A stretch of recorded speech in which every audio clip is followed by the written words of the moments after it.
삽사인 조선사에 숨겨진 진실, 궁녀, 침묵으로 권력을 목격한 여자들. 여러분, 조선시대 궁궐하면 무엇이 떠오르시나요?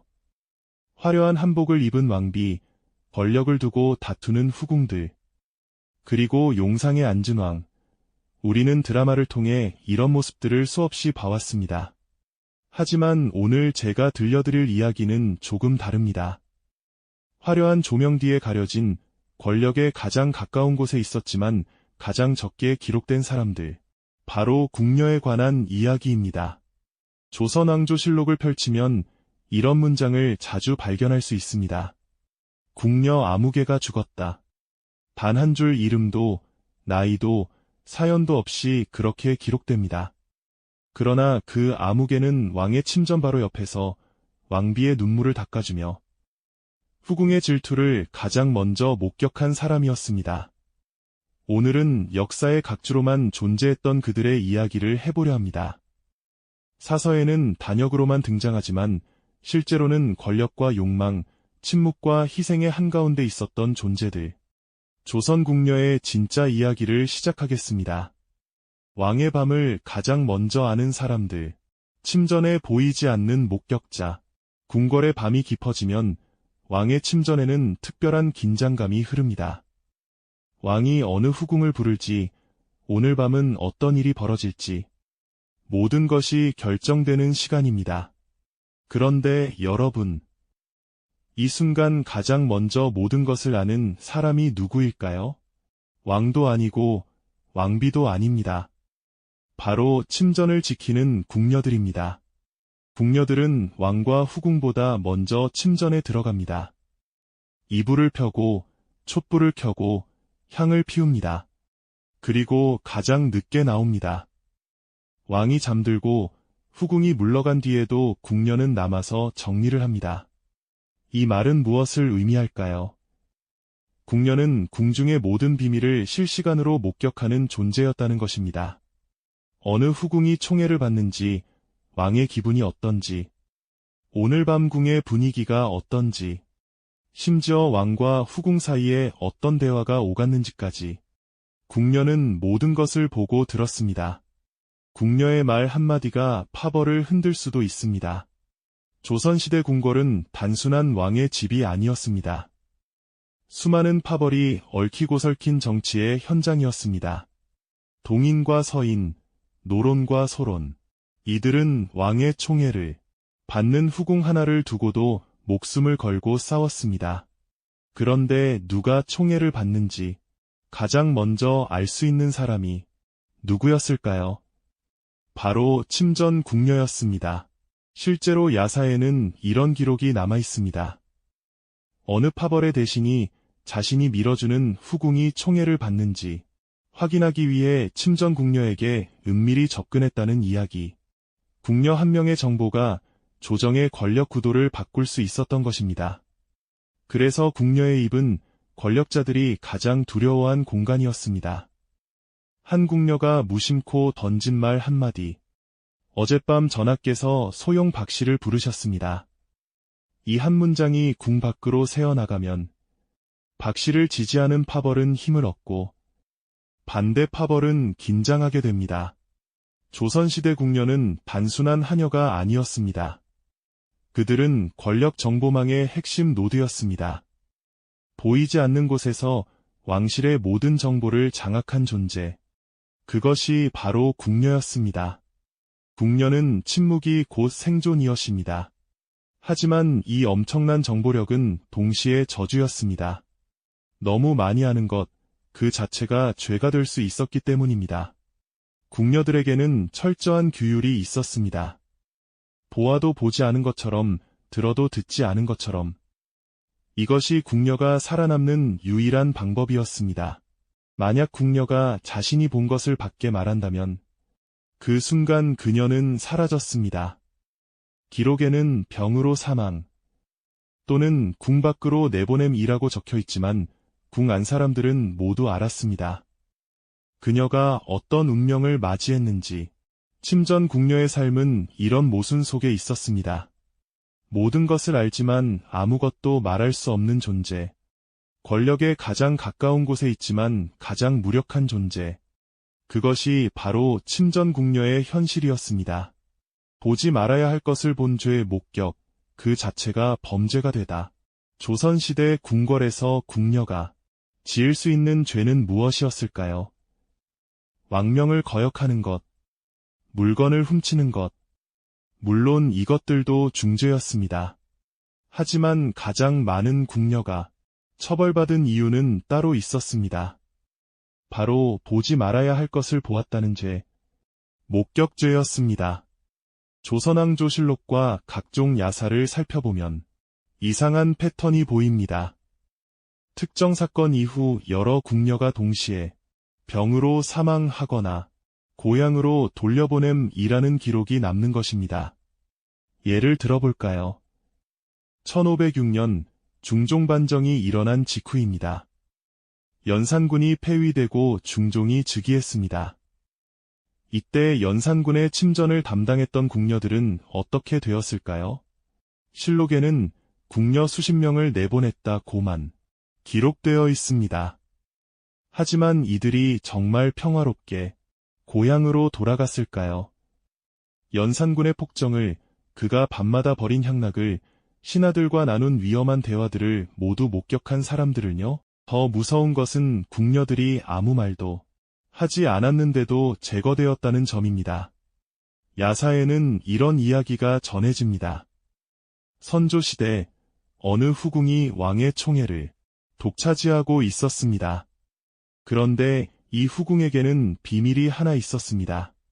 왕이 모르는 과거, 혹은 감추고 싶은 출신, 이 비밀을 우연히 알게 된 궁녀가 있었습니다.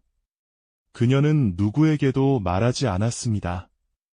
입을 꼭 다물고 평소처럼 일했습니다. 하지만 그 후궁은 알았습니다. 자신의 비밀을 궁녀 하나가 알고 있다는 것을. 그리고 얼마 뒤 그 궁녀는 갑자기 병으로 사망했습니다. 실록의 기록, 궁녀 아무개, 급병으로 사망. 하지만 궁 안에서는 모두가 알았습니다. 그녀의 죄는 말한 것이 아니라 안 것 자체였다는 것을. 왕의 연약함을 본 궁녀. 왕은 신이 아닙니다. 인간입니다. 때로는 아프고, 때로는 약해지고, 때로는 두려움에 떨기도 합니다. 하지만 조선의 왕은 이런 모습을 절대 신하들 앞에서 보여서는 안 되었습니다. 왕의 권위는 절대적이어야 했고, 어떤 약점도 드러나서는 안 되었습니다. 그런데 왕의 가장 인간적인 모습을 보는 사람들이 있었습니다. 바로 침전 궁녀들입니다. 밤에 악몽에 시달리는 왕, 병으로 신음하는 왕, 혼자 눈물을 흘리는 왕. 이 모든 모습을 궁녀는 목격했습니다. 특히 왕이 중병에 걸렸을 때가 가장 위험했습니다. 왕의 건강 상태는 국가 기밀 1호였습니다. 만약 왕이 위독하다는 소문이 퍼지면 조정은 혼란에 빠지고 반란 세력이 움직일 수도 있었습니다. 그래서 왕의 병세를 아는 궁녀들은 철저히 격리되었습니다. 어떤 경우에는 왕이 회복된 후에도 그 궁녀들은 다시는 궁 밖으로 나가지 못했습니다. 평생 특정 전각에 갇혀 살다가 죽었습니다. 기록에는 왕의 은혜로 특별히 보살핌을 받았다고 되어 있지만 실상은 감금이었습니다. 본 것을 영원히 말하지 못하게 하기 위한 조치였던 것입니다. 후궁 간의 암투를 목격한 궁녀. 궁중 암투의 한가운데에도 궁녀가 있었습니다. 후궁들은 왕의 총애를 받기 위해 수단과 방법을 가리지 않았습니다. 독살시도, 저주인형, 무고, 모함. 드라마에 나오는 이야기들이 실제로 벌어졌습니다. 그리고 이 모든 것을 가장 가까이에서 본 사람이 바로 궁녀였습니다. 어느 후궁이 다른 후궁의 음식에 무언가를 넣는 모습, 밤중에 저주를 거는 모습, 왕을 만나기 전 다른 남자를 만나는 모습. 궁녀는 이 모든 것을 보았습니다. 그리고 그 궁녀는 위험해졌습니다. 후궁 입장에서는 자신의 범죄를 목격한 증인을 살려둘 수 없었습니다. 실제로 숙종시대 장희빈과 인현왕후의 갈등 속에서 수많은 궁녀가 희생되었다는 기록이 있습니다. 장희빈이 인현왕후를 저주했다는 사건. 그 중심에 증언을 한 궁녀가 있었고 그 궁녀는 얼마 뒤 의문사했습니다. 보지 말아야 할 것을 본 죄. 그것은 궁녀에게 사형 선고와 같았습니다. 후궁보다 위험했던 궁녀의 미모. 조선의 궁궐에는 왕의 여자들이 있었습니다. 정식 부인인 왕비, 그리고 제도 안에서 인정받은 후궁들. 이들은 나름의 지위와 보호를 받았습니다. 하지만 궁녀는 달랐습니다. 궁녀는 제도 밖의 존재였습니다. 왕의 여자도 아니고, 그렇다고 완전히 자유로운 평민도 아닌 애매한 위치. 이 애매함이 때로는 치명적이었습니다. 특히 미모가 뛰어난 궁녀는 위험했습니다. 후궁은 아름다우면 권력을 얻을 수 있었지만 궁녀는 아름다우면 제거당했습니다. 에 이런 차이가 생겼을까요? 후궁은 정식 절차를 거쳐 왕의 여자가 됩니다. 간택을 하고 의식을 치르고 기록에 남깁니다. 그녀가 낳은 자식은 왕자, 공주가 됩니다. 제도가 보호합니다. 하지만 궁녀가 왕의 관심을 받으면 그것은 사고입니다. 기록할 수도 없고 인정할 수도 없는 관계.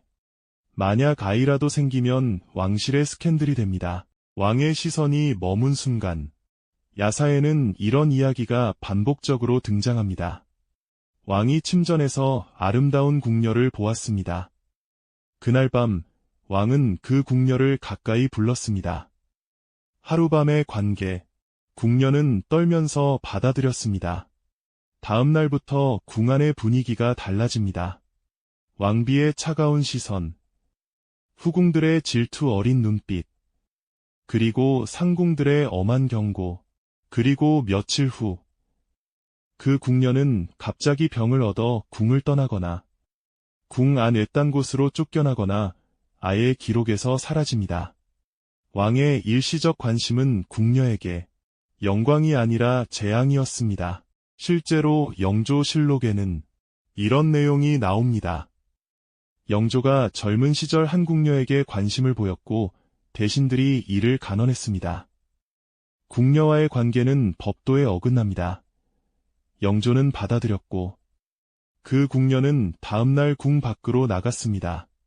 겉으로는 하사금을 주어 혼인시켰다고 기록되어 있지만 그 궁녀가 어떤 삶을 살았을지는 아무도 모릅니다.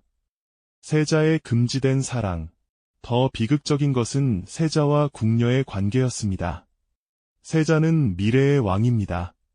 세자의 여자는 곧 미래 왕실의 일원이 됩니다. 그래서 세자의 혼인과 후궁 선택은 국가적 사안이었습니다. 하지만 세자도 젊은 남자입니다. 때로는 가까이에서 시중드는 예쁜 궁녀에게 마음이 갈 수도 있습니다. 그런데 이것이 발각되면 세자는 훈계를 받지만 궁녀는 사라집니다. 사도세자의 일화가 대표적입니다. 사도세자가 궁녀와 관계를 맺었다는 소문이 돌았고 영조는 경로했습니다. 세자의 덕성이 무너졌다며 크게 꾸짖었습니다. 그리고 그 궁녀들은 기록에는 남아있지 않지만 한중록을 보면 당시 수많은 궁녀가 갑자기 궁에서 사라졌다고 합니다. 미모는 후궁에게는 무기였지만 궁녀에게는 저주였습니다. 질투의 화살이 향하는 곳, 왕비나 후궁의 질투심도 문제였습니다. 왕이 특정 궁녀를 자주 부른다는 소문이 돌면 후궁들은 불안해했습니다. 혹시 저 궁녀가 나보다 총애를 받는 건 아닐까? 그러면 시작됩니다. 그 궁녀를 괴롭히고 모함하고 결국 궁에서 쫓아내는 일. 실제로 조선 중기 어느 왕비의 사례를 보면 왕이 특정 젊은 궁녀를 침전해 자주 들인다는 소문에 왕비가 그 궁녀를 침전해서 완전히 배제시켰다는 기록이 있습니다. 명목상 이유는 업무 재배치였지만 궁 안에서는 모두 진짜 이유를 알았습니다. 궁녀의 미모는 보호받지 못한 아름다움이었습니다. 제도의 울타리 밖에서 빛나는 순간 그것은 꺼져야 할 불씨가 되었습니다. 왕의 비밀을 지키다 늙어버린 여자들, 가족도 사랑도 없이 궁녀의 삶에서 가장 슬픈 부분은 바로 이것입니다. 대부분의 궁녀는 혼인도, 가정도 허락되지 않았습니다. 물론 제도상으로는 나이가 들면 궁을 나가 혼인할 수 있었습니다. 하지만 실제로는 매우 드물었습니다. 특히 왕의 가까이에서 일한 궁녀일수록 평생 궁에 갇혀 살았습니다. 왜일까요? 답은 간단합니다. 그들이 너무 많이 알았기 때문입니다.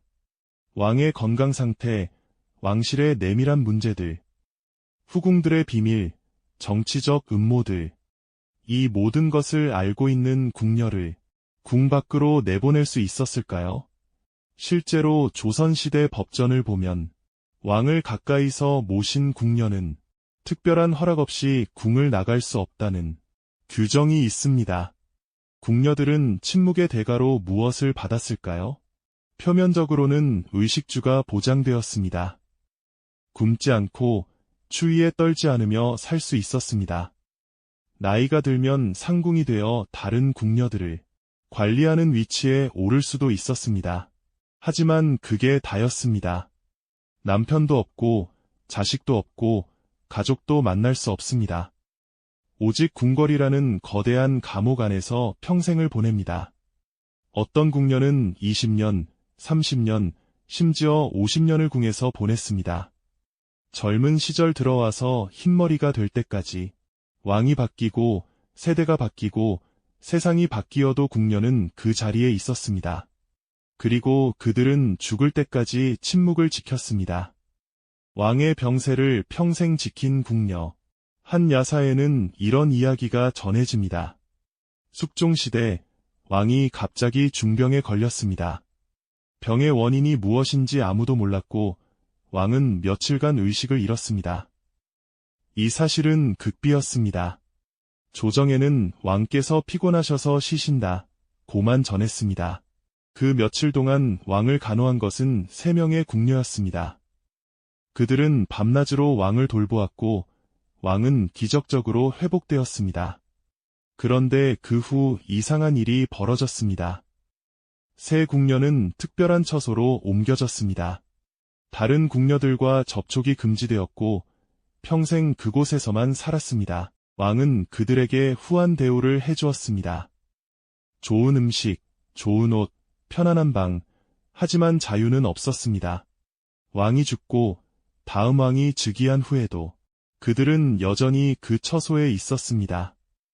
나이 들어 움직이기 힘들어질 때까지 그들이 지킨 것은 무엇이었을까요? 바로 왕이 쓰러졌다는 사실. 그 하나의 비밀을 지키기 위해 평생을 바쳤습니다.